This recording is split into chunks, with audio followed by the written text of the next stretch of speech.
주보혈 날 정결케 하고 주보혈 날 자유케 하니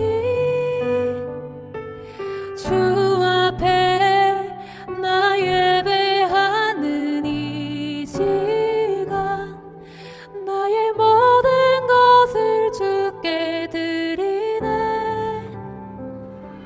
주의 손 날 위해 찢기셨고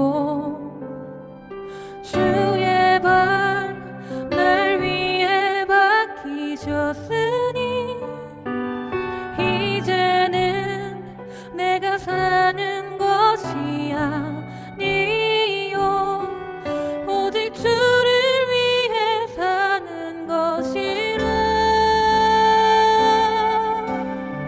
주의 손에 나의 손을 포개고 또 주의 발에 나의 발을 포개어 나 주와 함께 죽고 또 주와 함께 살리라 영원토록 주 위에 살리라. 할렐루야. 주님과 함께 살고 이웃과 함께 사는 우리 모두가 되길 바랍니다.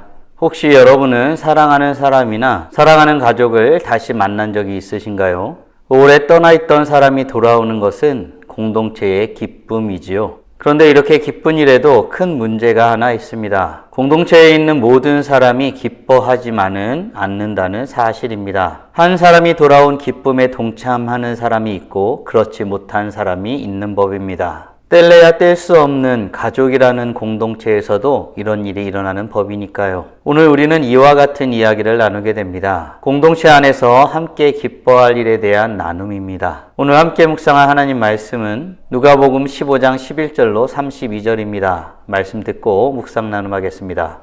어떤 사람에게 두 아들이 있는데 그 둘째가 아버지에게 말하되 아버지여 재산 중에서 내게 돌아올 분깃을 내게 주소서 하는지라. 아버지가 그 살림을 각각 나눠주었더니 그 후 며칠이 안 되어 둘째 아들이 재물을 다 모아가지고 먼 나라에 가 거기서 허랑방탕하여 그 재산을 낭비하더니 다 없앤 후 그 나라에 크게 흉년이 들어 그가 비로소 궁핍한지라. 가서 그 나라 백성 중 한 사람에게 붙여 사니 그가 그를 들로 보내어 돼지를 치게 하였는데 그가 돼지 먹는 쥐엄 열매로 배를 채우고자 하되 주는 자가 없는지라. 이에 스스로 돌이켜 이르되 내 아버지에게는 양식이 풍족한 품꾼이 얼마나 많은가. 나는 여기서 줄여 죽는구나. 내가 일어나 아버지께 가서 이르기를 아버지 내가 하늘과 아버지께 죄를 지었사오니 지금부터는 아버지의 아들이라 일컬음을 감당하지 못하겠나이다. 나를 품꾼의 하나로 보소서 하리라 하고 이에 일어나서 아버지께로 돌아가니라. 아직도 거리가 먼데 아버지가 그를 보고 측은히 여겨 달려가 목을 안고 입을 맞추니 아들이 이르되 아버지 내가 하늘과 아버지께 죄를 지었사오니 지금부터는 아버지의 아들이라 일컬음을 감당하지 못하겠나이다 하나 아버지는 종들에게 이르되 제일 좋은 옷을 내어다가 입히고 손에 가락지를 끼우고 발에 신을 신기라. 그리고 살찐 송아지를 끌어다가 잡으라. 우리가 먹고 즐기자. 이 내 아들은 죽었다가 다시 살아났으며 내가 잃었다가 다시 얻었노라 하니 그들이 즐거워하더라. 맏아들은 밭에 있다가 돌아와 집에 가까이 왔을 때 풍악과 춤추는 소리를 듣고 한 종을 불러 이 무슨 일인가 물은데 대답하되 당신의 동생이 돌아왔음에 당신의 아버지가 건강한 그를 다시 맞아들이게 됨으로 인하여 살찐 송아지를 잡았나이다 하니 그가 노하여 들어가고자 하지 아니하거늘 아버지가 나와서 고난데 아버지께 대답하여 이르되 내가 여러 해 아버지를 섬겨 명을 어김이 없거늘 내게는 염소 새끼라도 주어 나와 내 벗으로 즐기게 하신 일이 없더니 아버지의 살림을 장녀들과 함께 삼켜버린 이 아들이 돌아오매 이를 위하여 살찐 송아지를 잡으셨나이다. 아버지가 이르되 예 너는 항상 나와 함께 있으니 내 것이 다 네 것이로 돼. 이 내 동생은 죽었다가 살아났으며 내가 잃었다가 얻었기로 우리가 즐거워하고 기뻐하는 것이 마땅하다 하니라.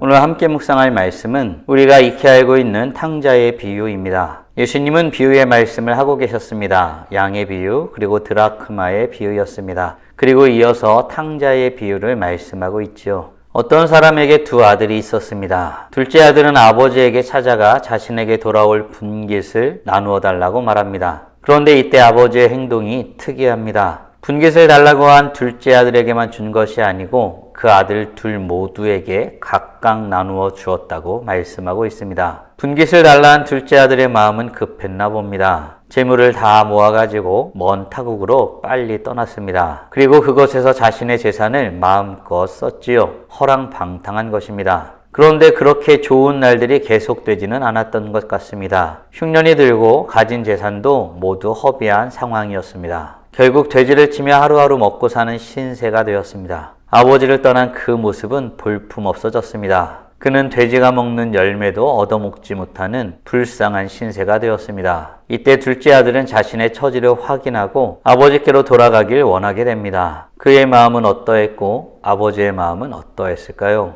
19절, 20절입니다. 지금부터는 아버지의 아들이라 일컬음을 감당하지 못하겠나이다. 나를 품꾼의 하나로 보소서 하리라 하고 이에 일어나서 아버지께로 돌아가니라.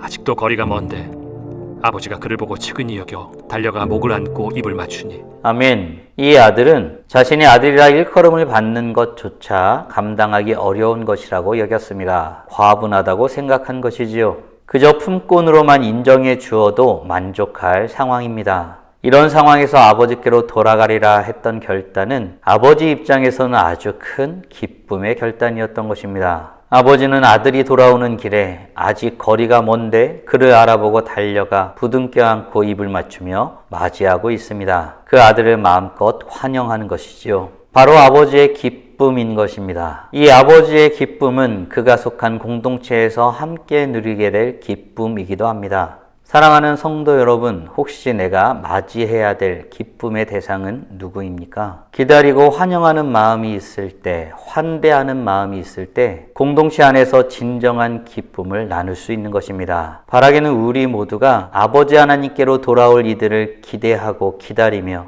그들을 기쁜 마음으로 환대함으로 그 기쁨을 함께 나누는 복된 하나님의 자녀들 되길 간절히 소원합니다. 돌아온 둘째 아들은 아버지께 자신의 심정을 있는 그대로 말합니다. 아버지의 아들이라 일컬음 받는 것을 감당하지 못하겠다라고 말한 것입니다. 하지만 아버지는 종들을 시켜 가장 좋은 것으로 준비시키고 잔치까지 준비합니다. 즐거웠던 것입니다. 과연 아버지의 마음은 어떤 것이었을까요? 24절입니다.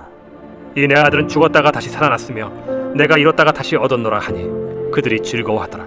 아멘. 아버지의 마음은 새로 얻은 것에 대한 마음입니다. 새 인생이 시작되는 마음이죠. 아버지의 존재를 진정으로 인정하고 다시 살아가는 인생의 시작이 된 것입니다. 그 새로운 시작의 기쁨입니다. 그리고 그 기쁨은 그것을 준비하는 종들에게까지 공유되었습니다. 사랑하는 성도 여러분, 누군가가 하나님의 큰 은혜를 받게 되거나 하나님의 축복을 받는다라는 것을 인지하게 될 때 여러분들의 마음은 어떻습니까? 혹시 시기하고 질투하는 마음이 일어나진 않습니까? 바라기는 우리 모두가 아버지 하나님의 마음으로 함께 즐거워하며 새로운 인생이 시작되고 하나님의 축복을 받아 누리는 그 놀라운 인생의 시작을 기뻐하고 즐거워하며 함께하는 복된 하나님의 자녀들 되시길 주님의 이름으로 축원합니다. 그런데 아까 나눈 말씀처럼 모든 사람이 즐거움에 동참하는 것은 아니었습니다. 기쁨에 동참하지 못하는 사람이 있었습니다.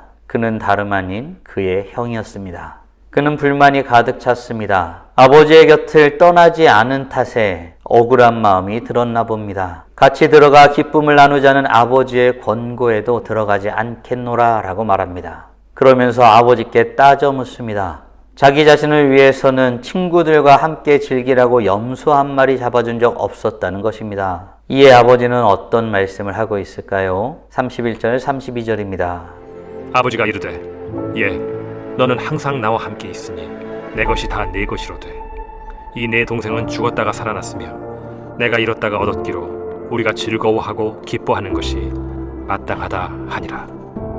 아멘. 큰 아들은 아버지의 즐거움에 동참하지 못하였습니다. 둘째 아들이 공동체로 돌아왔을 때에 그가 누리는 것들이 탐탁지 않았던 것입니다. 그런데 아십니까? 큰 아들은 아버지와 함께 있는 듯 하였지만 집을 나간 둘째 아들처럼 실상 아버지와의 온전한 관계를 누리지 못하였습니다. 아버지는 이제 공동체로 돌아온 두 아들을 품게 된 것과 같습니다. 사랑하는 성도 여러분, 오늘 우리는 탕자의 비유를 통해 공동체의 기쁨에 대하여 묵상하였습니다. 다음 질문들을 통해 말씀을 정리하고 더 깊게 묵상해 보길 원합니다. 나는 공동체 안에서 아버지와의 온전한 교통을 누리며 살아가고 있습니까? 또는 그러길 원하십니까? 아울러 공동체로 돌아와 새로운 삶을 시작하며 온전한 교제 속에 살아갈 이들을 위해 지금 내가 할 수 있는 것은 무엇이 있을까요? 그렇다면 이제 우리는 어떤 모습으로 주님 앞에 나아가고 어떤 모습으로 이웃에게 나아가야 할까요? 묵상하신 대로 주님 앞에 나아가며 찬란하게 빛나는 우리 모두가 되길 간절히 소원합니다. 다 함께 기도하겠습니다. 살아계신 하나님 감사합니다. 오늘 주의 말씀을 통하여서 하나님께서 주신 공동체 안에서의 기쁨이 무엇인지 다시 한번 깨닫고 고백하게 하심에 감사드립니다. 익히 들어서 알고 있는 말씀입니다. 그러나 다시 한번 말씀을 통하여서 내가 아버지와의 온전한 교통 속에 있는지를 살펴보게 하여 주시옵소서. 뿐만 아니라 또한 아버지께로 다시 돌아온 이들을 환영하며 환대하며 그들과 함께 기쁨을 나누기를 즐거워하고 있는지 우리 자신을 다시 한번 점검하며 나아갑니다. 아버지 하나님, 우리 안에 주님의 마음이 넘치길 소원합니다. 이로써 찬란하게 빛나는 우리 모두가 되게 하여 주시고 오늘도 주님과 함께 살고 이웃과 함께 살고 우리 공동체와 함께 살아감으로 아버지 하나님 앞에 영광 돌리게 하여 주시옵소서. 이 모든 말씀 우리 주 예수 그리스도의 이름으로 기도드리옵나이다. 아멘.